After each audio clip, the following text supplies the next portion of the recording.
Aujourd'hui, le salaire d'un enseignant est de combien? Oh là là. On a toujours dit le salaire est individuel, le salaire est impersonnel. Oui, mais c'est un service nous, public. Nous disons tout. Oui. Nous avons 3 zones salariales. Ok. Il y a nos amis de Lubumbashi et de Kinshasa qui vous touchent 410 000 francs. 410 000 francs. Oui. 410 000 francs, c'est même pas 200 dollars.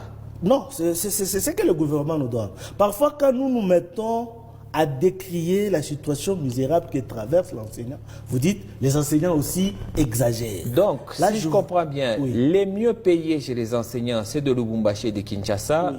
touchent 410 000 francs. Plus les 50 000 qu'on a Plus les ajoutés. 50, donc 460 000 francs. Exactement. Et malgré ça, on n'aimait toujours pas 200 dollars. Pourtant, même avec 200 dollars, qui peut vivre avec? Voilà. Nous, des chefs-lieux de province, vous prenez ce que touchent nos amis de Kinshasa, moins 100 000 francs. Donc, vous êtes autour de 300 000. Plus Plus les 50, 360 000.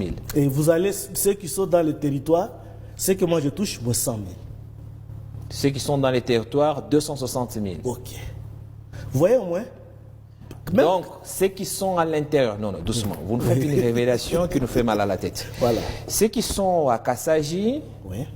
etc. Même ceux qui sont à Moussompo ici. À Moussompo. Moussompo, c'est Mouchacha. Ah, ok. Chamundenda, c'est Mouchacha. Ok. Moi, je les dépasse de 100 000 francs. Ils touchent 260 000 francs, Exactement. soit moins de 100 dollars. Exactement. Un enseignant congolais, dans la gratuité de l'enseignement, touche moins de 100 Voilà. dollars. C'est là où j'allais vous dire, ces mesures d'accompagnement n'ont pas suivi la gratuité. C'est pourquoi les enseignants sont en train de fainéanter. Parce que quand ils ont lancé, quand le chef de l'État a lancé en 2020 la gratuité de l'enseignement primaire, en principe, il devait majorer le salaire de l'enseignant. On prend par exemple un enseignant du lycée Mwanga ou de l'école primaire Mwanga, qui dans le FIP, c'est l'exemple que je donne, touchait, à part les 200 000 que le gouvernement lui donnait, il a au moins 500 000 francs. Donc le gouvernement devait faire des enquêtes et mettre les salaires, les niveaux de l'enseignant à ce stade-là. Oui, mais monsieur Vissopé, vous quand même, chez les écoles conventionnelles catholiques, on nous apprend que vous avez un traitement de faveur de la part du gouvernement, parce que déjà avant la gratuité, comme vous étiez les mieux payés, le gouvernement vous donne une prime en plus. Quel gouvernement qui donne une prime?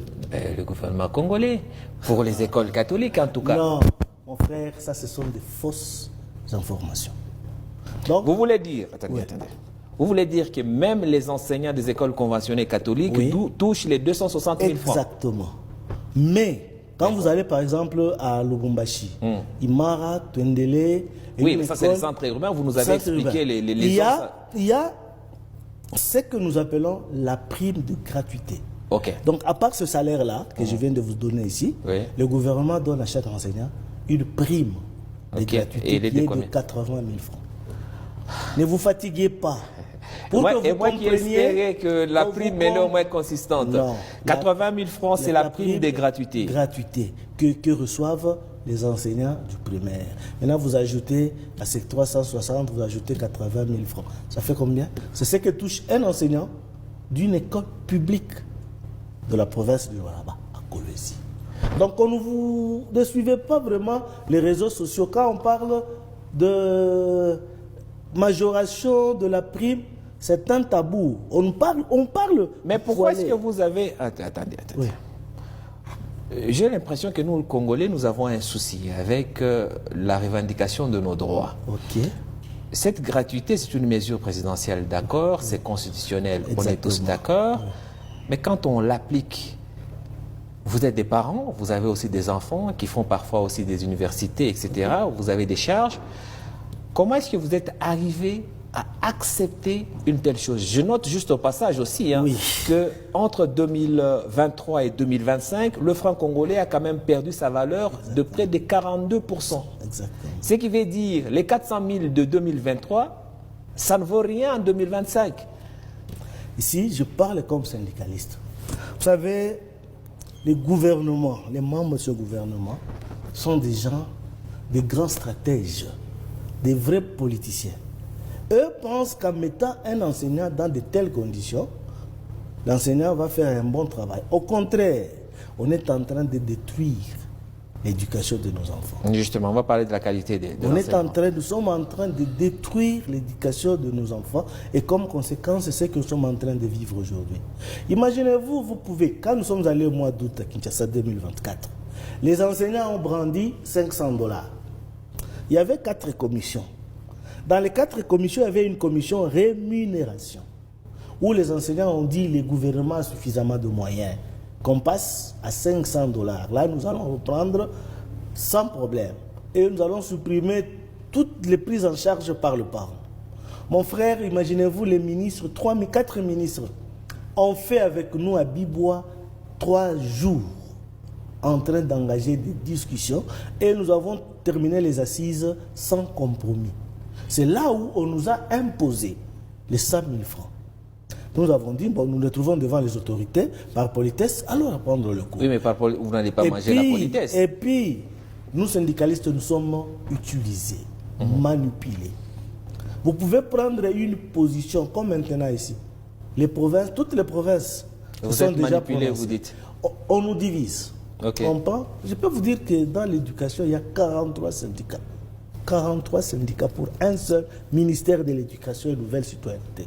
Divisé pour mieux régner, comme voilà, on dit. quand vous, les blocs de syndicalistes que nous appelons syndicalistes créés à main, c'est-à-dire ceux-là qui ont les enseignants qui donnent cours comme membres, quand vous commencez les revendications, brusquement on utilise l'autre aile, qui passe aussi, qui font des déclarations. Et vous vous retrouvez dans une situation complexe. Et vous dites quoi? Bon, on laisse passer les histoires. Mais entre-temps, la qualité baisse. Mais c'est pourquoi nous doutons même les résultats des examens d'État ici. On en parlera aussi. On en parlera aussi. Restons d'abord sur cette gratuité de l'enseignement. Parlons de la qualité.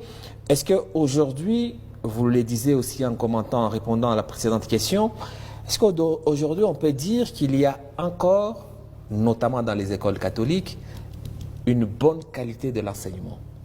Au primaire, je vais en doute, nous sommes au niveau de 40 à 43%. Parce que tous ces enseignants qui sont là aujourd'hui sont frustrés, sont réduits en eux-mêmes.